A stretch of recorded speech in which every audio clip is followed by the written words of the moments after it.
요한복음은 사도 요한이 기록한 복음서입니다. 성경에는 4개의 복음서가 있습니다.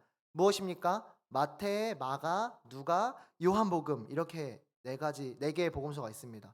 보통 복음서를 얘기할 때 이렇게 4개를 말하지만 보통 이렇게 3개와 1개를 나누는데요. 무엇이 3개냐면 마태, 마가, 누가를 엮어서 공관복음이라고 말합니다. 그리고 무슨 뜻이냐면은 공통적으로 관련이 있는 복음 해가지고 공관복음입니다. 어려운 말이 아니에요. 그냥 공통적으로 관련이 있다라고 해서 공관복음이라고 합니다. 마태복음에 나온 사건이 누가복음에 약간 관점을 다르게 해서 나오기도 하고, 누가복음에 쓰여 있는 사건이 마가복음에는 약간 축약되어 써 있기도 하고, 이런 본문들이 많이 겹쳐서 이렇게 3개의 복음서 묶습니다. 그렇다면 요한복음서에는 완전히 다른 이야기가 있냐? 그건 또 아닙니다. 여러 개의 다른 이야기들도 있지만 또 공통된 부분도 있습니다. 근데 그렇지만 마태, 마가, 누가복음에 서술되어 있지 않은 내용들이 꽤 많이 존재하고, 또 사도 요한만의 독특한 서술 방식과 문체가 있기 때문에 요한복음은 조금 다른 복음서로 분류해 놓습니다. 복음서들의 시작은 공간복음은 마태복음은 예수님의 족보 이야기, 마가복음, 누가복음은 구약에서 예언했던 예수님의 이야기로 시작합니다. 그런데 요한복음은 구약의 이야기보다 조금 더 앞선 이야기를 합니다. 바로 창조의 이야기입니다. 창조의 이야기. 오늘 그래서 요한복음 1장은 창조의 이야기로 시작되는데요.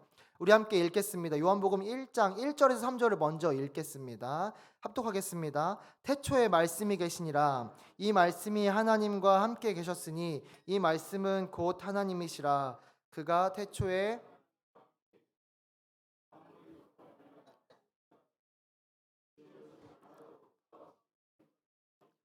아멘.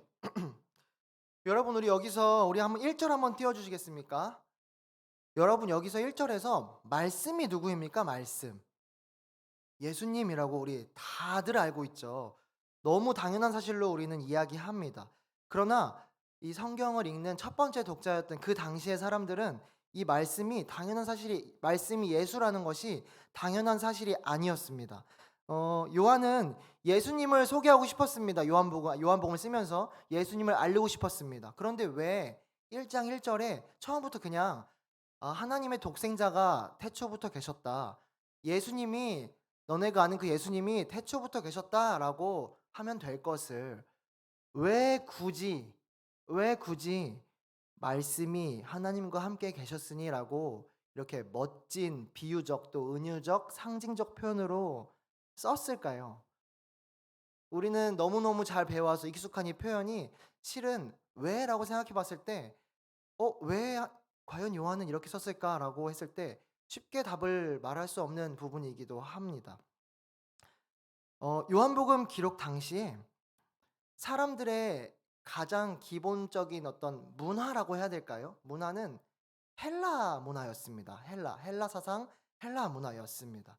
쉽게 예를 들어 보자면 어떤 것이냐면 우리나라에선 유교 문화 같은 것이에요. 여러분, 장유유서 이상한 것입니까? 당연한 거 아닙니까, 여러분? 어른이 어디서 밥을 들지 않았는데 먼저 아이가 밥을 들고, 이런 것들 누가 가르쳐 주지 않아도 우리나라에 살면은 당연하게 이렇게 체험으로 경험으로 익히는 것입니다. 이런 것들이 이제 헬라의 사상에서도 이렇게 깔려 있었습니다. 헬라 사상은 참 많은 걸 아우르고 있는데, 근데 오늘 본문과 관련된 개념 한 가지만 이야기하자면 바로 진리에 대한 탐구입니다. 진리가 무엇일까? 생명이 무엇일까? 인간은 어디에서 왔는가? 그럼 진짜 진리는 어디에 있는가? 네, 여러분, 오늘 이렇게 어려운 이야기 아닌데 처음에 좀 어렵죠? 플라톤, 뭐 아리스토텔레스, 막 소크라테스 들어봤잖아요. 우리 막 너 자신을 알라 얘기하고 동굴 밖에 나가면 뭐 진짜 진리가 있다, 이런 이야기가 있습니다. 저기 있대요. 근데 그들은 이렇게 인간의 어떤 근본에 대해서 탐구하기를 참 좋아했습니다. 정말 좋아했어요. 이성적으로 탐구하다 보면은 무엇인가 나올 것이다라고 믿고 있었어요. 그래서 생명이 어디에 있는가, 과연 어디에 있을까라고 찾고 있었습니다. 그들은 이것들을 언급하면서 진리에 대해서 말할 때, 또 생명에 대해서 말할 때, 근원에 대해서 말할 때 당시 쓰던 언어인 헬라어 중에 한 단어를 썼습니다. 그 한 단어가 무엇이냐면 로고스라는 단어입니다. 로고스. 로고스는 어디 있을까? 로고스는 무엇일까 과연? 로고스는 과연 어디에서 왔는가? 이렇게 사용했습니다. 그리고 오늘 우리 본문의 저자 사도 요한도 사도 요한 역시 헬라어로 이 복음서를 기록했습니다. 그리고 1장 1절은 이렇게 말하고 있어요. 여러분 헬라어 원어입니다. 엔 아르케 엔 호 로고스라고 말하고 있습니다. 좀 공부 좀 한 것 같지 않나요? 열심히 A 플 나왔습니다. 헬라어. 이 말은 태초에 말씀이 계시니라입니다. 엔 아르케 태초에 엔 호 로고스 말씀이 계시니라입니다. 2000년 전 이 성경을 처음 봤던 모든 헬라 문화권 사람들은 첫 구절부터 이렇게 생각하는 것이에요. 여기도 로고스 나온다. 내가 로고스 찾고 있었는데 여기서 이 사람이 이렇게 로고스를 쓰네? 한번 봐야겠다라고 하는 것입니다. 사도 요한은 단지 유대인들에게만 익숙했던 하나님의 말씀, 사실 굉장히 익숙하죠. 하나님의 말씀, 로고스라는 것은 굉장히 익숙합니다. 근데 그 유대인들에게 말했던 것만이 아니라 모든 헬라인들, 유대인들 또 이방인들에게 그들이 찾는 그 진리, 로고스에 대해서 언급했던 것입니다.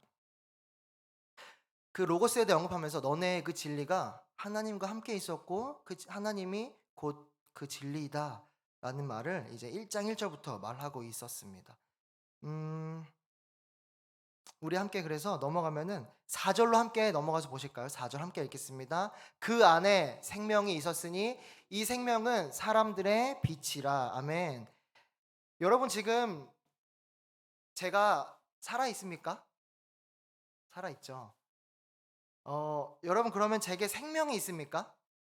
네, 생명이 있습니다. 어떻게 알 수 있습니까? 그렇다면 여러분 어떤 이유로 여러분은 지금 어떤 근거로 지금 김문우 전도사님 살아계시구나 생명이 있구나라고 할 수 있습니까?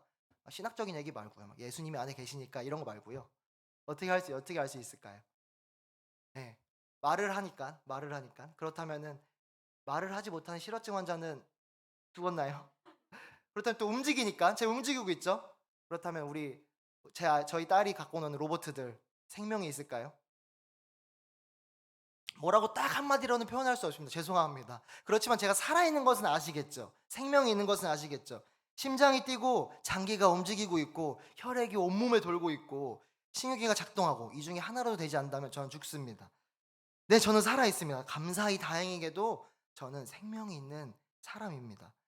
한 번 더 질문하겠습니다. 그렇다면 제 생명은 어디에 있습니까? 제 손? 제 심장? 아니면 머리? 어디에 있을까요, 여러분? 여러분도 한번 여러분의 생명 어디 있는지, 내 생명 어디 있지 생각해 보시겠습니까? 생명. 어디에 하나를 가지고 이 사람은 생명이 머리에 있어. 사람은 심장에 있구나 할 수 없습니다. 왜냐면 다 연결되어 있기 때문이에요. 예전에는 그래서 결국 사람들이 생명 어디에 있다고 했냐면 피에 있다고 했어요. 피. 사람이 피가 빠지면 죽기 때문에 피에 있다고 말했었습니다. 그리고 저기 아프리카 부족은 지금도 이렇게 말합니다. 지금도 제가 한 10년 전에 들은 이야기인데요. 그들은 보통 저희는 생명을 얘기했을 때 뭐 심장이나 중요 장기에 대해서 얘기합니다. 보통 한국 사람들은 그래요. 근데 이제 그 아프리카 부족은 어디에 있다고 하냐면 어딜까요? 엉덩이였습니다. 엉덩이. 되게 의문이죠. 왜 엉덩이일까? 왜냐면 사람이 앉아 있고 누워 있잖아요. 앉아 있고 누워 있을 때 그 앉은 자리에 그 사람의 마음이 있고 생명이 있다고 생각했어요.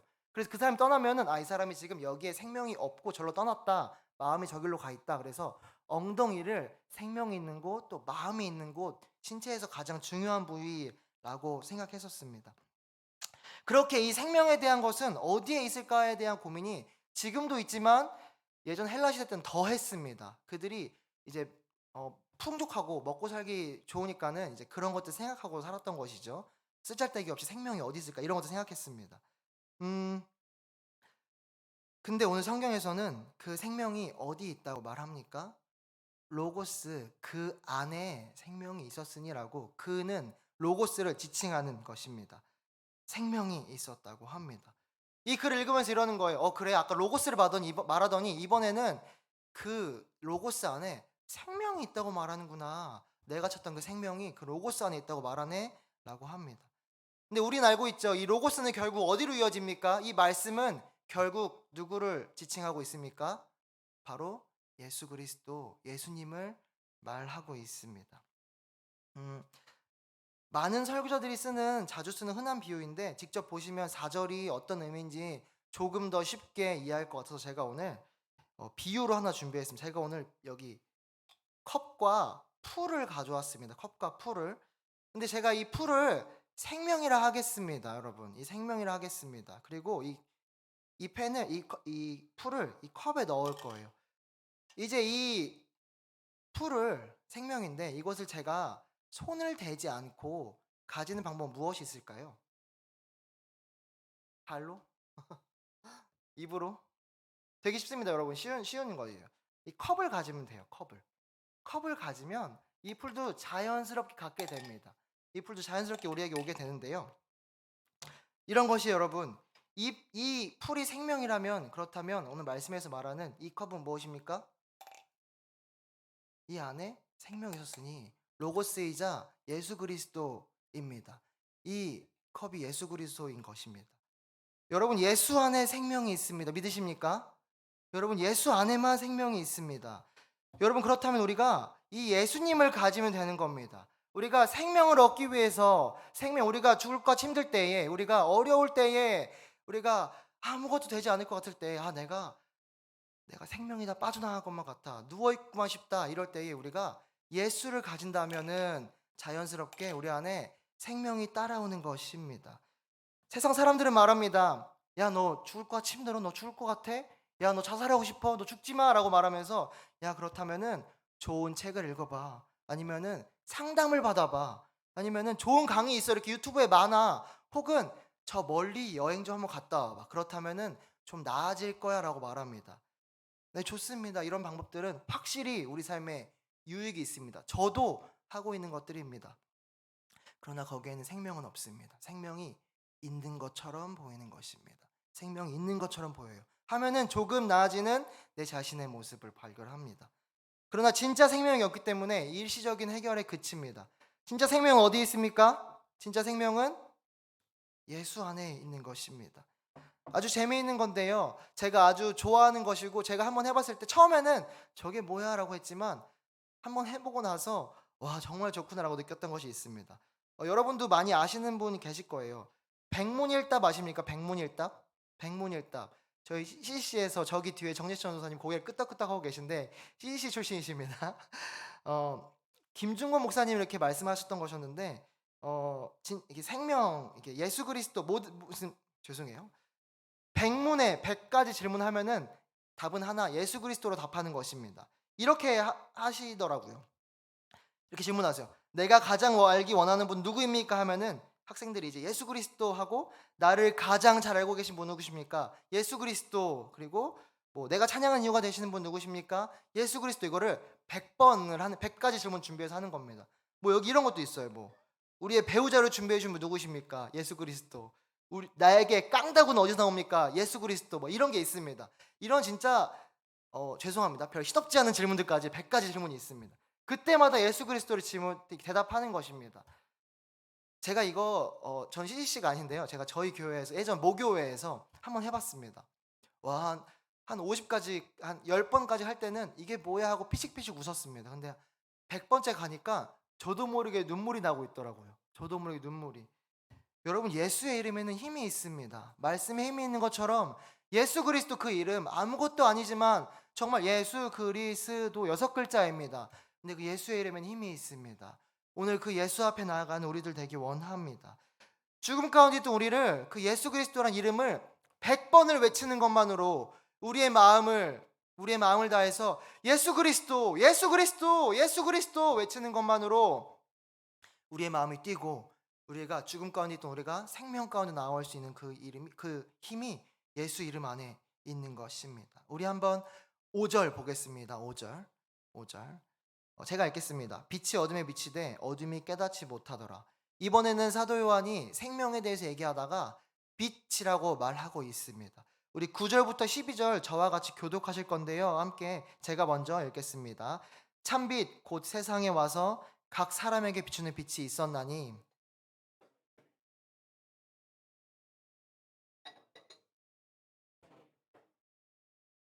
자기 땅에 오매 자기 백성이 영접하지 아니하였으나 영접하는 자 곧 그 이름을 믿는 자들에게는 하나님의 자녀가 되는 권세를 주셨으니.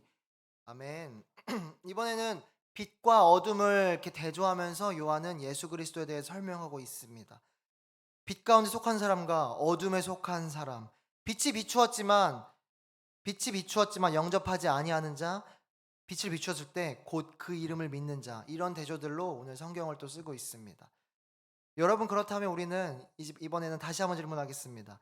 빛에 속한 사람과 어둠에 속한 사람은 어떻게 구분할 수 있겠습니까? 뭐 행실을 보고서 구분할 수 있겠습니까? 성경에 그런 것도 있습니다. 그들의 행실을 보면은 하나님의 사람인지 아닌지 알 수 있다. 혹은 그들의 말투를 보고 구분하시겠습니까? 혹은 외모를 보고 구분하시겠습니까? 언제나 사실 예외는 있습니다. 저는 이제 착하게 생겼죠. 예수님 믿게 생기지 않았습니까?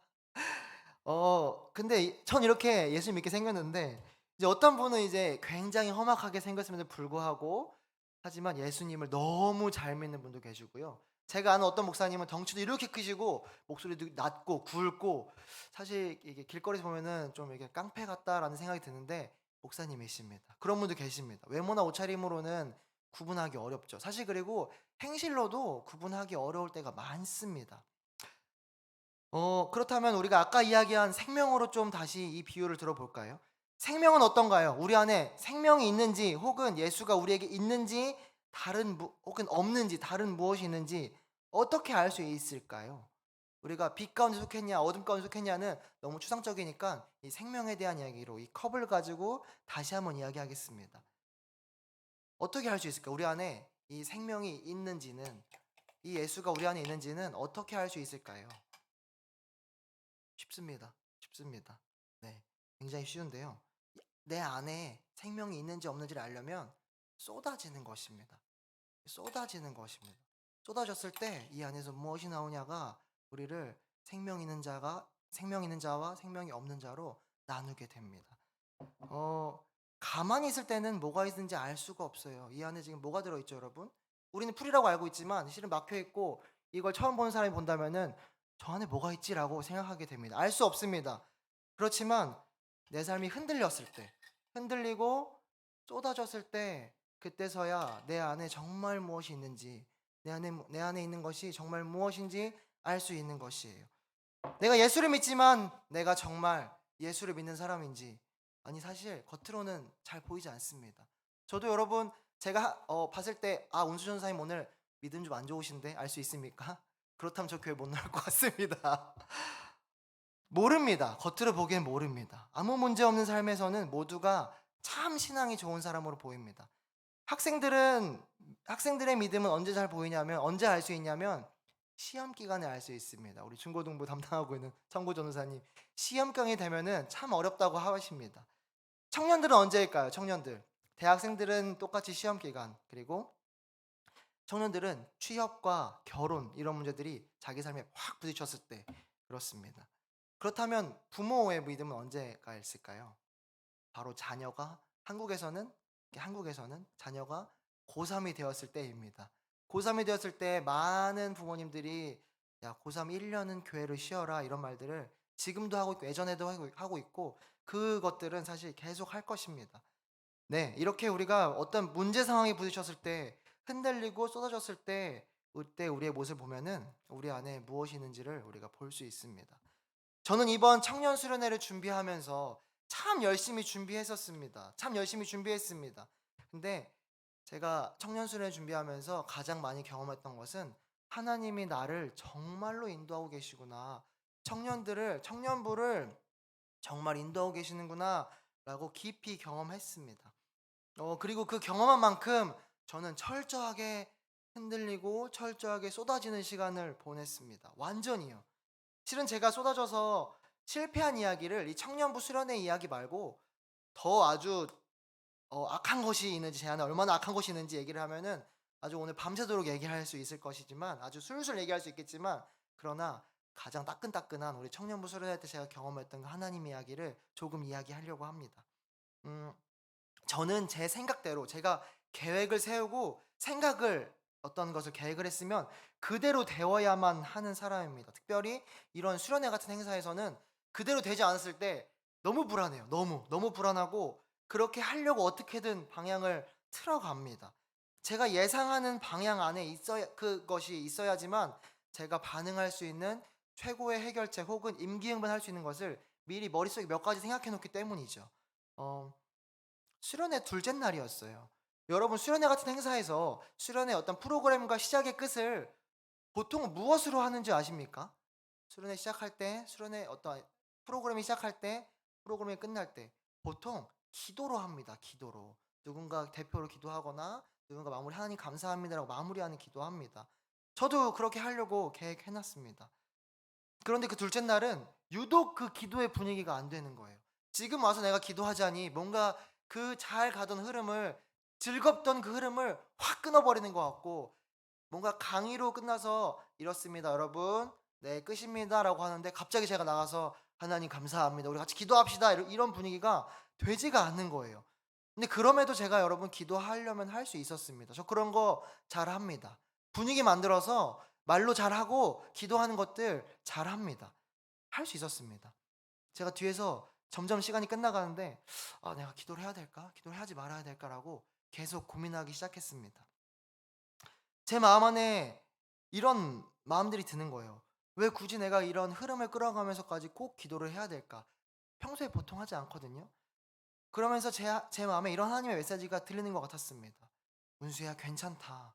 기도하지 않아도 괜찮다.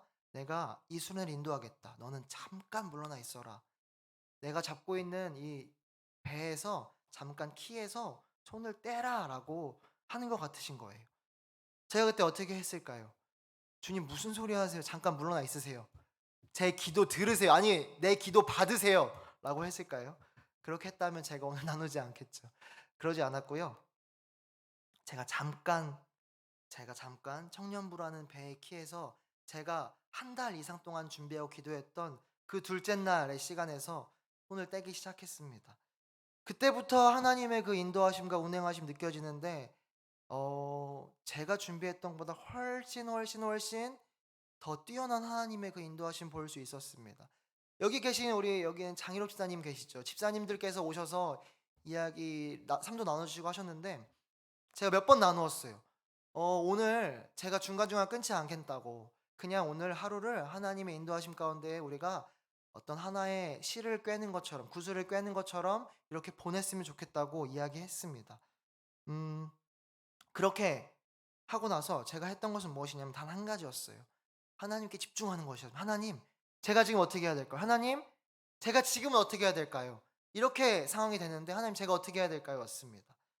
그리고 가장 중요했던, 제가 가장 공을 들였던 말씀 시간에도 마찬가지였어요. 원래 제 말씀은 다니엘이 그 바벨론에서 어떻게 살았는지, 바벨론에서 믿음의 싸움을 어떻게 했는지, 그래서 너희 청년들 세상에서 이렇게 나가서 싸워였습니다. 그렇게 싸워를 결론으로 준비해 놨어요. 그래서 제 논리대로, 나름의 논리대로 A, B, C로 이렇게 해서 C를 싸워라라고 했는데, A, B까지 하다가 그 설교하시는 분들은 아실 거예요. 목사님도 너무 잘 아실 거고 저도 잘 알고, 이렇게 설교하시는 분들은 아는데 그 말씀을 아무리 전해도 튕겨나오는 듯한 말씀이 있어요. 말씀이 제대로 되지가 않고 계속 버벅대고 마음 안에 불편한 마음이 계속 들고 그럴 때가 있습니다. 이게 아닌 것 같은데 이렇게 하지 말까, 이런 생각들이 들 때가 있습니다. 제가 이 말씀 2주 전, 아니 3주 전부터 조금 준비해서 했거든요. 정말 많이 준비했습니다. 너무 아쉬웠어요. 근데 C까지 가지 않고 A, B 했다가 다시 A로 들어와서 끝냈습니다, 그냥. 근데 끝내면서 정말 감사했던 건, 끝내면서 실은 이렇게 끝나면은 제가 설교하지 못했을 때 이제 수요예배 때 보통 많이 그러는데 망했다 하고 내려갑니다. 근데 그날은 끝내고 기도합시다 하면서 어 너무 감사했어요. 하나님이 제가 말하는 것보다 하나님 우리 청년들한테 더 깊이 임재하시는 거예요. 깊은 임재가 제게 느껴지는 거예요. 제가 아무것도 하지 않은데 청년들이 이미 울고 있어요. 제가 하는 것보다 하나님이 하시는 게 훨씬 잘하시는구나라고 더 느꼈던 그런 시간이었습니다. 여러분, 제가 그날 중간중간 기도를 하지 못해서 너무 아쉬웠어요. 근데 하나님께서 그 저녁에 얼마나 기도하게 하셨냐면, 제가 정확히 기억합니다. 제가 시계를 봤기 때문에 9시 50분에 기도를 시작했습니다. 너무 늦게 시작했죠. 네. 그래서 참 피곤할 것 같다 해서 시작하면서 걱정했어요. 아, 얘네들 자겠는데? 왜냐면 설교 들으면서 잤거든요. 기도하면 얼마나 졸립니까, 여러분? 눈 감고 가만히 있고 혹은 뭐 말을 내더라도 졸 때가 있습니다, 졸리면은. 그리고 그 전에 고기로 배를 불려놨기 때문에 졸 것이 분명했습니다. 그런데 제 예상이 완전히 틀렸습니다. 9시 반부터 9시 50분부터 기도해서 끝나는 기도 시간은 11시 20분이었습니다. 11시 20분 동안 제가 단 한 명도 조는 것을 보지 못했어요. 아무도 졸지 않았어요. 울었고요. 소리 내어서 기도했고요. 소리 질러 기도했고요. 하나님 외쳤습니다. 그 시간들 보냈습니다. 여러분, 저희 청년들 보지 않겠죠? 미안하지만 수준이 그렇게 높지 않습니다. 1시간 반 기도한다? 없습니다. 평소에 1시간 반 기도한다? 없습니다. 어렵습니다. 말도 안 되는 것인데 그날 그 하나님의 은혜 안에서 했습니다. 다시 말씀드리지만 저는 계획대로 되어야, 예상대로 되어야 제 속이 시원한 사람입니다. 수련회 참 많이 준비했습니다. 제가 아주 고집이 있어서 열심히 준비한 거는 그대로 해볼 거야 라는 그런 것이 있어요. 근데 그날 그 계획들이 다 뒤틀리면서 사실 상당히 괴로웠습니다. 그래서 제가 마음에서 되게 불안했어요. 그리고 마음은 진짜 완전히 무너지고 쏟아질 때도 있었습니다. 음, 제가 그렇게 그날 이렇게 흔들리고 쏟아졌을 때, 제가 쏟아졌으면서 감사하게도 제 안에서 나왔던 것은 순종이었고 내려놓음이었습니다. 여러분, 저는 그렇게 순종 잘하는 사람이 아니고 내려놓기 좋아하는 사람도 아니었습니다. 그런데 이것이 어떻게 가능했냐면요. 어떻게 이 순종과 내려놓음이 가능했냐면 다른 것이 없었습니다. 하나님께 집중했던 것입니다. 하나님 어떻게 하실까요? 하나님 제가 어떻게 할까요? 하나님 과연 어떻게 할까요? 계속 기도했고요. 하나님의 그 말씀에 집중했습니다. 수련회를 준비하면서 마치는 그때까지 하나님께 집중하는 것, 하나님께서 과연 진짜 원하신 것이 무엇일까 였습니다. 우리 마지막으로 우리 14절 읽기 원합니다. 우리 반주해 주시겠어요? 14절입니다. 말씀이 육신이 되어 우리 가운데 거하심에 그의 영광을 보니 아버지의 독생자의 영광이요 은혜와 진리가 충만하더라. 아멘. 성경에서는 우리 가운데 예수 그리스도가 오셨을 때 그의 영광을 본다고 합니다. 그리고 무엇이 충만합니까? 은혜와 진리가 충만하다고 합니다. 저는 이 말씀을 완전히 믿습니다. 왜냐하면 제가 경험했기 때문입니다. 바로 며칠 전에 이것에 대해서 완전히 경험했기 때문입니다. 제가 수련회를 경험하면서 본 것은 아버지의 독생자 영광이었습니다. 은혜와 진리가 충만한 시간이었습니다. 세상은 말합니다. 야, 영광을 받으려면은 너네 열심히 살면 돼. 아침 6시에 일어나서 밤 12시에 자. 그동안 너 자기 개발하고 회사에서 열심히 일하고 누구보다 지치지 않게 공부해. 나가서 일해. 그렇다면 넌 돈 많이 벌고 성공할 거야. 좋은 집을 가지게 될 것이고 좋은 차를 얻게 될 것이고 너의 자녀와 너의 가정이 행복할 거야. 그렇다면은 너는 다른 사람들부터 야, 저 사람 참 잘 산다. 저 사람 참 대단하다. 라고 할 거야 라고 세상은 말합니다. 그러나 성경은 말합니다. 인간은 영광의 주체가 될 수 없다고 말합니다. 영광의 주체는 오직 하나님 아버지의 독생자 예수 그리스도밖에 없다고 말합니다. 또 세상은 말합니다. 생명과 진리는 우리의 이성에 있다고, 우리가 열심히 연구하고 탐구하면 언젠가 그것들을 밝혀낼 수 있다고 말합니다. 그러나 성경은 말합니다. 생명과 진리는 오직 예수 안에 있다고 말합니다. 아멘. 여러분, 우리의 노력으로는 생명을 불러올 수 없어요. 생명 같은 것은 우리가 불러올 수 있습니다. 그러나 진짜 생명은 할 수 없습니다. 우리의 노력으로는 누군가에게 은혜를 줄 수 없습니다. 은혜 같은 것은 줄 수 있습니다. 영광 같은 것은 줄 수 있습니다. 그러나 그 진짜 영광은 줄 수 없습니다. 은혜 비스무리한 것, 영광 비스무리한 것, 생명 비스무리한 것에 그친 우리가 되겠습니까? 아니요. 오늘 우리가 그렇게 하려고 모인 것이 아니죠. 우리는 진짜 생명, 예수 안에 있는 그 진짜 영광, 진짜 생명, 그 진짜 은혜, 그 진짜 진리에 대해서 얻기 위해 이 자리에 있는 것입니다. 오직 예수님만이 생명이시며 은혜를 주시는 분이시고 영광 받기에 합당하신 분이십니다. 우리 함께 우리 마지막 찬양 같이 함께 찬양하고 우리 기도하기 원합니다.